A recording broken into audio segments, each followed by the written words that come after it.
Module 6, Nutrisyon at Dieta. Mahal na mga estudyante, ang home nursing o home healthcare assistance ay hindi lamang tumutugon sa pisikal na pangangailangan ng mga matatanda at pasyente, kundi pati na rin sa kanilang pagkain. Ang isang mabuting tagapag-alaga ay alam ang kalagayan ng kalusugan ng kanilang pasyente at kung anong pagkain ang mabuti para sa kanila.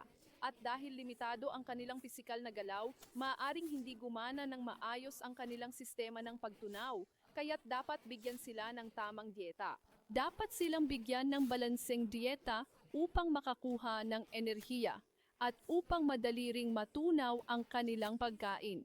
Bilang tagapag-alaga, dapat kang kumuha lamang ng payo at tagubilin mula sa mga miyembro ng pamilya at mga doktor kung ano ang dapat ibigay at hindi dapat ibigay. Dito kayo matututo ng mabuti at magiging pinakamahusay na tagapagbigay ng serbisyo sa mga darating na araw. Nais ko sa inyo ang pinakamahusay na pagkatuto. Laging tamad. Anak, bilisan mo. Ma, papunta na ako, ma.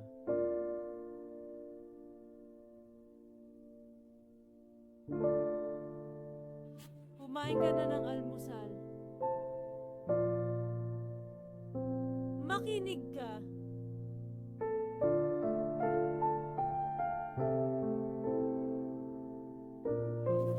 Pakiusap, huwag kang umalis. Pakiramdam mo hindi ito ang tamang oras. Kailangan mo ba talagang umalis? Ma, kung hindi ngayon, hindi na ako makakaalis sa susunod, ma. Bakit mo ginagawa ito? Bakit hindi mo maintindihan?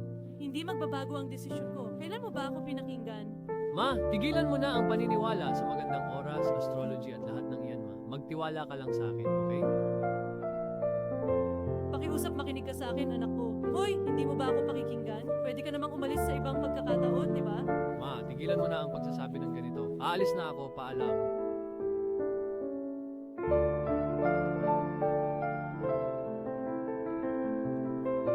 Huwag magmadali. Magmaneho ng dahan-dahan. Ah, sige, sige.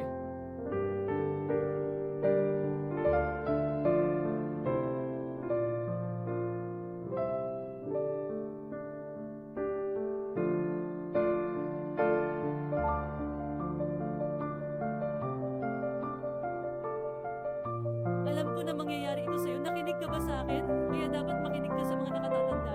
Ma, tigilan mo na ang pagsasabi ng lahat ng ito, ma. 2 buwan na akong nagdurusa. Kung aalis ako para magtrabaho bukas, sino ang mag-aalaga sa'yo? 2 buwan na akong nag-leave. Hindi na kailangan ng lahat yan. Kaya mo naman alagaan. Haan, hindi kita kayang iwan mag-isa sa ganitong kalagayan. Ma, nung naaksidente ang tatay ni Gokul, tumawag sila ng taga-home health services. Han, Inaalagaan nila ang lahat. totoo ba yan? Posible ba yan? Oo, ma. May app na tinatawag na home health services. Kung tatawagan natin sila, darating sila at aalagaan tayo. Ganun ba? Pwede ko bang hilingin kay Gokul na mag-book ng appointment para sa'yo? Oo, sige.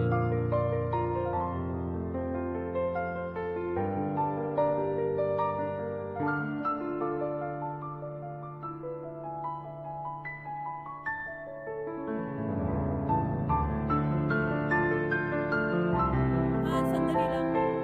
Punta na ako.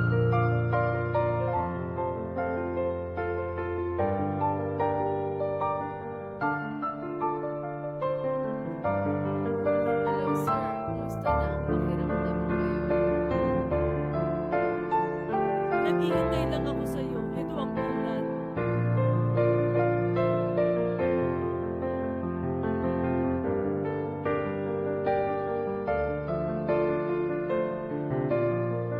Maupo ka.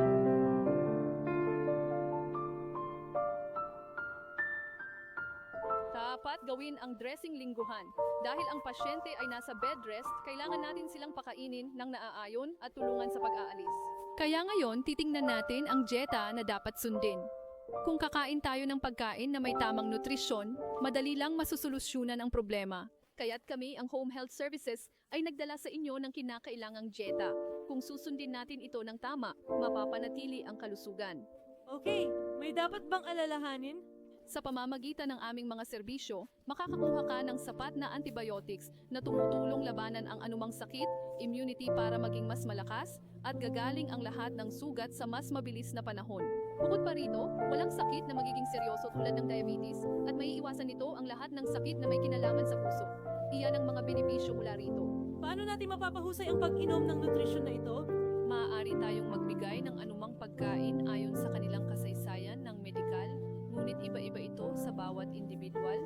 Maaari nating unahin ang edad, kasarian, at kalusugan, at magpasya kung paano dapat ang kanilang dieta.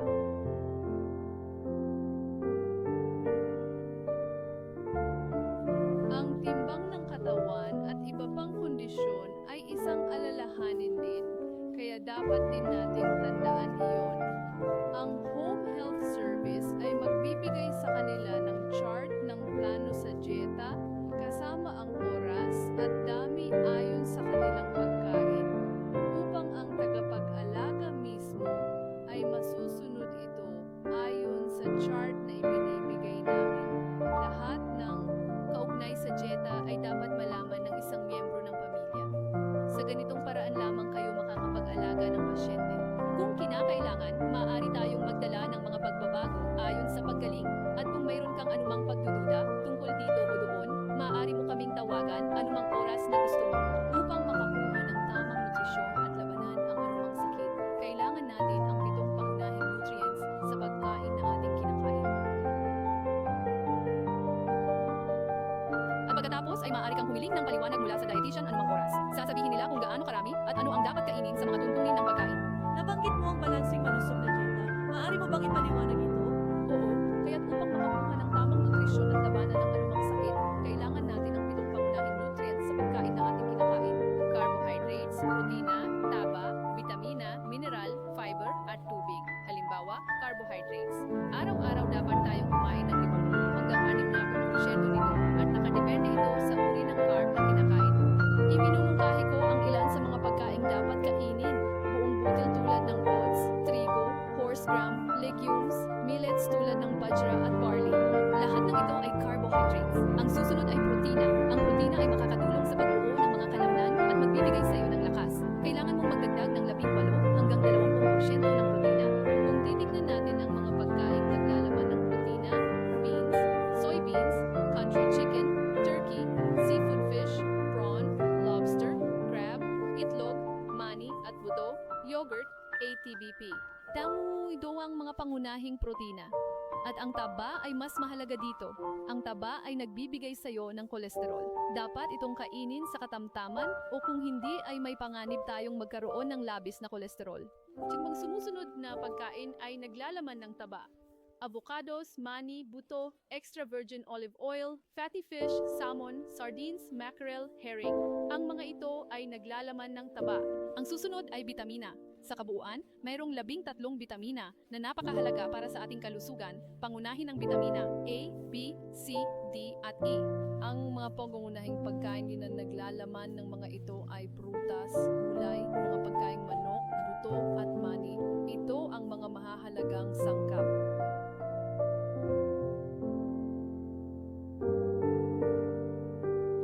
Ang susunod ay mineral. Ang mga mineral ay napakahalaga tulad ng calcium, potassium, iodine at sodium. Makukuha natin ito mula sa mga sumusunod: isda, karne, beans, cereals at mani at buto.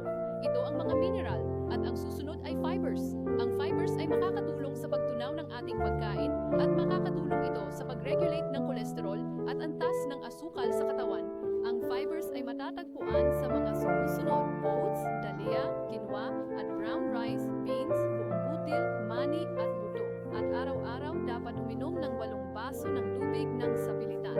At ngayon sasabihin ko sa iyo kung anong uri ng mga pagkain ang dapat iwasan. Kulang karne, maida, puting tinapay, noodles, pasta, fast food, mantikilya, keso, idinagdag na asukal, pastries. Iyon ay mga cake items at mga processed foods tulad ng fried rice. Sana naintindihan mo ang mga bagay na ito, okay? Okay, ma'am. Paano ko aalagaan ang aking biyenan na umaasa rin sa akin ng ganito? Para sa mga taong tulad nila, kailangan nating maging maingat. Dapat tayong maging matiyaga dahil hindi natin maaaring madaliin ang isang pasyente tulad nila. Ang mga kagamitang kinakailangan ay tulad ng malinis na tray ng mesa, isang upuan na nasa mabuting kondisyon, kutsara, plato, tuwalya para punasan at linisin. At ngayon, sasabihin ko sa inyo ang hakbang-hakbang na proseso. Una, dapat mong sabihin sa kanila kung paano mo sila